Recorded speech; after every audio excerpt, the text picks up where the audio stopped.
Hello world, and this is F1 Help again. I originally intended to release the second part of the video for the race itself as a one entire video. However, as I was recording, I noticed that it takes about half an hour or so, the entire thing, so I decided to split it into several segments, each of which will be released today and or tomorrow. So this first part that I'm recording will be relating to a certain situation on the track where a flag needs to be brought out. So in this specific one, I'm going to explain those flags as they are. So we're going to quickly switch back to daytime Lazarus for the explanation and the breakdown of every racing flag in Formula 1. So without further ado, let's travel through time.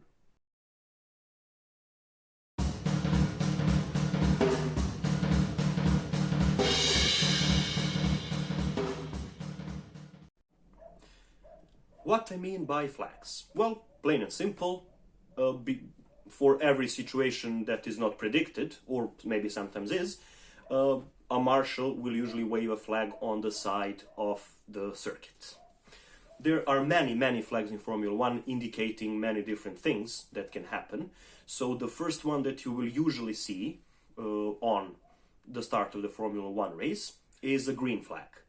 A green flag, you can see a marshal going across the track behind the last parked car, between the last car and the medical car behind, waving the green flag, because the green flag indicates that racing conditions are met and racing can begin or resume.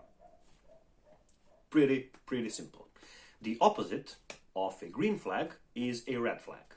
So let's say there's been an accident, there's been a weather intervention, or there is any kind of like external risk to maybe the spectators, the track itself, drivers and or teams, in which case a red flag will be waved, and red flag indicates that this session in question has been aborted or stopped, if you will. And of course, back when the racing conditions are met, green flag will be waved. Now, red flag doesn't mean that a race is definitely aborted and will not continue. Just in case, if there's been like a minor accident but still requires some time to clear the track, the drivers will simply line up in the pit lane, and the teams will then be allowed to do what they would usually do in a pit stop, i.e. change the tires or aerodynamics of the car. This will count as a pit stop as well, because tires have been changed. So in a sense, if there's a well-timed red flag for a driver, they will basically get a free pit stop. No time lost. So, the green flag and the red flag is what I like to call a conditional flag, meaning that this is just start and end, if you will, of a certain period of the race. There is also one more flag, well, it's not similar to this, but also one more flag which indicates an interruption on the track. And that flag is a white flag. I know that in NASCAR, for example, white flag indicates simply that the final lap of the race has begun. In Formula 1, it has absolutely nothing to do with the final lap. I mean, it can be waved on a final lap, but in its core, it has absolutely nothing to do with a final lap, because in Formula 1, a white flag indicates a slow-moving vehicle on a circuit. Now, what I mean when I say slow-moving vehicle, I mean a medical car, for example. Let's say somebody has gone off the track into the tire wall. The medical car is still required to tend to the driver, even if they are unhurt. Or if that same car then again needs to be removed from the circuit, in which case a tractor with a crane will come to pick up the car and remove it from the circuit premises, in which case to signal the drivers to slow down, for example, to not go very fast or not to take any risks, the marshals wave a white flag to let them know that there's a slow-moving or stationary vehicle on or near the track itself. Now, if a slow-moving vehicle in question is a Formula 1 car, then we have the blue flags. Blue flags are waved for cars that are lap down on cars on the lead lap, basically, which indicates that this driver in question, who is a lap down, will need to move away from the racing line and let the car on the lead lap pass them. It doesn't have to be the leader. Any car that is a lap ahead needs to go through and the driver needs to move away for them to make way. If the driver ignores three consecutive blue flags, they are again struck with a penalty. And alternatively, blue flags are also waved when a driver is exiting the pit lane. What I mean by that, this flag can be absolutely ignored. It incurs no penalty if this flag is ignored, because what it indicates is there are faster vehicles approaching. So somebody is battling for position or is generally just going fast through the straight finish line, which is where the pit lane usually is. And the driver who is exiting the pit lane simply needs to take caution. And that's it. So it's a cautionary flag rather than a must-obey flag. So this next segment of flags is what I like to call individual flags. They are shown to a specific driver and is usually waved with the driver's number right next to the waved flag. So this flag, first of these individual flags, if you will, is a quite funny looking flag by design. It is a black flag with an orange circle in the middle. So what does this funny looking flag do? This funny looking flag indicates that a driver's vehicle has been damaged and they need to pit for repairs. Plain and simple. Most famous example of the black and orange flag was in 2016 Austrian Grand Prix. Well, maybe not the most famous, but the first one that comes to my mind at least, where when Nico Rosberg and Lewis Hamilton collided while battling for the lead, and Rosberg's front wing was gone. It just came off his car because of the contact he made. Now, this all happened quite late into the race, just a couple of laps to go. So instead of going to pit for repairs and therefore lose positions, Rosberg just decided to complete more laps in order to finish the race. I think he was in 4th position or something.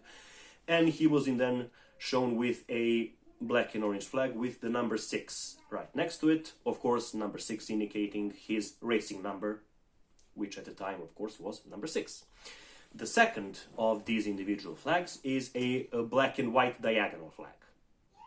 A black and white diagonal flag is what I would most closely compare to a yellow card, let's say in football or soccer or any other contact sports as well. This means that a driver has been acting unsportsmanlike, for example. He has been consistently forcing other drivers off the track, maybe bumping a little bit more, or just exceeding track limits many times. So in order to warn this driver that if they keep doing that, they will face consequences, the black and white diagonal flag is waved. And if the driver keeps repeating those same offenses throughout the race, they will then be shown with a flag that I think no driver ever wants to see in Formula 1. And that flag is the black flag. The black flag's meaning is also very simple. Black flag stands for immediate disqualification from the session. There is no time to undo what you've done so far. Go into the pit lane, park the car, your day is done. Now, black flag, as it is, it's not very frequent. I cannot think, I think the last time it happened was maybe I think in 2007 actually. And speaking of which, there was a quite unique situation in 2007 because 2 drivers were shown the black flag. Those 2 drivers were Ferrari's Felipe Massa and Renault's Giancarlo Fisichella. Why did they get black flagged for their misdemeanors? Is because there was a heavy crash and the track was being cleared up, and during the first couple of laps under the safety car, the pit lane is closed, meaning you are allowed to go into the pit lane and do your stop and do everything you need to do in the pit stop. But when you go to exit the pit lane, you will see a red light appear right on the exit line, and you need to stop and wait until the light turns green. They just ignored this red light and went straight back onto the track. This was seen as unsportsmanlike and unsafe. They were both shown the black flag. I think 3 years before that, Juan Pablo Montoya in the United States Grand Prix had a very bizarre black flag moment in that his car stalled before the formation lap. So he started waving his hands, as usually that was a signal for my car is faulty, be careful. So instead of just sitting in the car and waiting for the formation lap, because in that case another formation lap will have to be done until his car is removed, instead of just waiting for the formation lap to begin, he jumped out of the car while all the other cars were still lined on the grid. sprinted to his pit lane and took a spare car. This was a thing back then. Driver teams had a spare car or a T car, it was known, but this is no longer the practice. So as he made himself comfortable in the spare car, he was then told that he needs to go back to his racing car.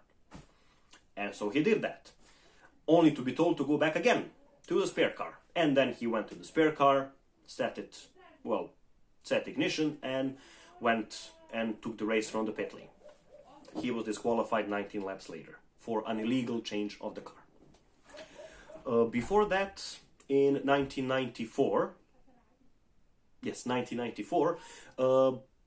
Michael Schumacher overtook Damon Hill on the formation lap twice and was shown the black flag. For example, he actually chose to ignore the black flag while his team then, Benetton, appealed the decision with the FIA, and he was in turn excluded from the race. He took the podium, celebrated and everything, but he was then excluded from the standings as he was shown the black flag twice in the same race as well. And of course, speaking of pit lanes, which we did previously, reversing in the pit lane is strictly forbidden. It is absolute detriment, absolute no-no, big no-no. If you reverse in the pit lane, you get black flagged as well, as Nigel Mansell found out in the 1989 Portuguese Grand Prix, where he did just that. He overshot his pit lane, so instead of waiting for the mechanics to, push him back to his grid slot, he reversed himself. And he was done. He also ignored the black flag, but that's a whole another rabbit hole I don't want to go into. So then, these were the individual flags. There are just a couple of more flags left. And if you have the patience, feel free to listen. And next flag is, again, like a conditional flag, if you will. And that flag is red and yellow striped flag. Red and yellow striped flag indicates slippery surface, most likely due to oil. If somebody had a mechanical failure, if somebody spun, if there was some contact made, maybe some oil got loose on the track, therefore making the surface slippery. Drivers are then indicated to slow down by this red and yellow striped flag. And interestingly, which I just found out about, I've seen it happen before, but I didn't know there was a flag for this. If the said red and yellow striped flag is rocked side to side like this, indicates that a small animal has infiltrated the circuits. Yes, it does happen, and it happened. Usually they are dogs. I think in Turkey and I think in Bahrain, a couple of years ago, a dog ran onto the circuit. There was a deer in 2001 in Austria, and most notably a giant monitor lizard, like lizard this big, almost got run over by Max Verstappen in his Red Bull. Now, the next flag is fairly simple in nature, but the way it's shown indicates completely different things. This is a yellow flag. Now, usually yellow flag simply indicates caution on the track for any reason. There are three ways a yellow flag can be shown, and the most basic one. Under yellow flags, the drivers are required to slow down and not perform any overtakes. So, first way to show a yellow flag is a single stationary yellow flag. A single stationary yellow flag means there's been a small incident on the track itself, so some debris, stuff, something like this, which should be fairly easily cleared up, so there is no need for a full course caution. And then we have the single waved flag, which means that there's been an incident on the track actively, and drivers need to avoid it, of course, by slowing down and again not performing any overtakes. And then there is the double yellow wave flag, which means that the racing track has been blocked, and drivers again slow down, no overtaking at all. So, if such an accident does occur during a Formula 1 race, then what is known as a safety car is going to be deployed.